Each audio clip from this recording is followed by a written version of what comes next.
everybody. Constable Phil Gavin with the Regional Police. We're here today in the home of our Emergency Services Division in St. Catharines, the home of our Canine, our Marine, our Dive, our Emergency Task Unit, our Explosive Disposal Unit, our Traffic Services Unit. Today we want to talk to you with the weather changing and the very cold weather that's come about recently, with the idea of what is our critical missing person search. A critical missing person search for us is when we look at the number of factors involved that we believe the person's life is in peril. At that point, a number of resources become involved, including a qualified search coordinator, and we task a lot of people to try and find that person. So today we wanted to talk to you a little bit about that, but we also wanted to talk to you about an important project called Project Lifesaver. We have one of our constables for our Emergency Task Unit, Constable Blair Palmer. He's a search coordinator and the coordinator for the Project Lifesaver here at the Regional Police. We want to talk to Blair and let you know about that project. So here we go. Hi, we're back and we're inside the Tactical Operations Center, and we're here with Constable Blair Palmer. Blair is a member of our Emergency Task Unit, but he's also one of the search coordinators that will be called out to help with critical missing person searches. So Blair knows a lot about Project Lifesaver, so we wanted to pick Blair's brain and talk about that again with the cold weather that's come. So Blair, maybe you can tell us what Project Lifesaver is. Sure. So Project Lifesaver is a program made up with based on volunteers, which is Project Lifesaver Niagara, as well as Search and Rescue Niagara, and the Regional Police. And together we work together to create the program that was created down in the States originally, but we operate the program up here, which is essentially just transmitters and receivers. So when people go missing, we already have the information on file, and we have a tool to help us locate them.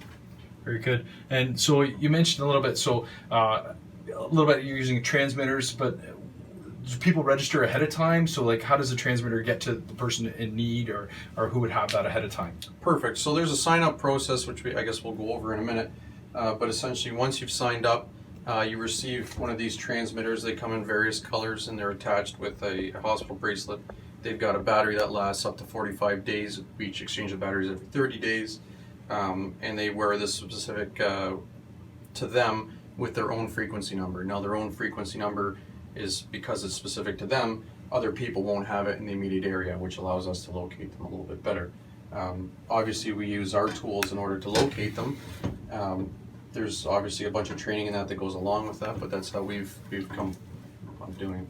So who are like who would be the candidates to be a part of this program? That's a good question. So candidates for this question tend to be people with like autism, Down syndrome, people with Alzheimer's, different forms of dementia, and the idea is that if they tend to wander, that's when we're going to get them into this program. The wandering is the crucial part, and that's why this works so well. Absolutely. And this weather, like today, earlier this morning I think it was minus 18 degrees. So certainly life in peril, time is of the essence. So being a part of this program, absolutely a great thing. With that though, can you maybe tell people how they sign up? So sign up a loved one, I guess you could Sure. say. So family members are often the people looking into this. So when you're looking to sign somebody up, you just contact the email for Project Lifesaver Niagara, which is info@projectlifesaverniagara.ca, or call the telephone number, which is 905-734-5614. You'll get in contact with them, and then after that, they give you some instructions. I think it's 1 to 2 hours for the initial set it down to get the information, and then the ball starts rolling from there. So very good. So that's a little bit of Project Lifesaver. Absolutely search it on the internet. You can certainly get more information. Also, if you see that we're having a critical missing person search, we absolutely rely on the community to support us and help us in those cases.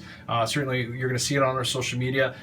Look at those posters, share them, and if you're out and about, certainly look for those people or be aware of those people. But also know that Project Lifesaver is an important part of our community to help your loved ones. And if you have someone that fits within those criteria, absolutely look into it.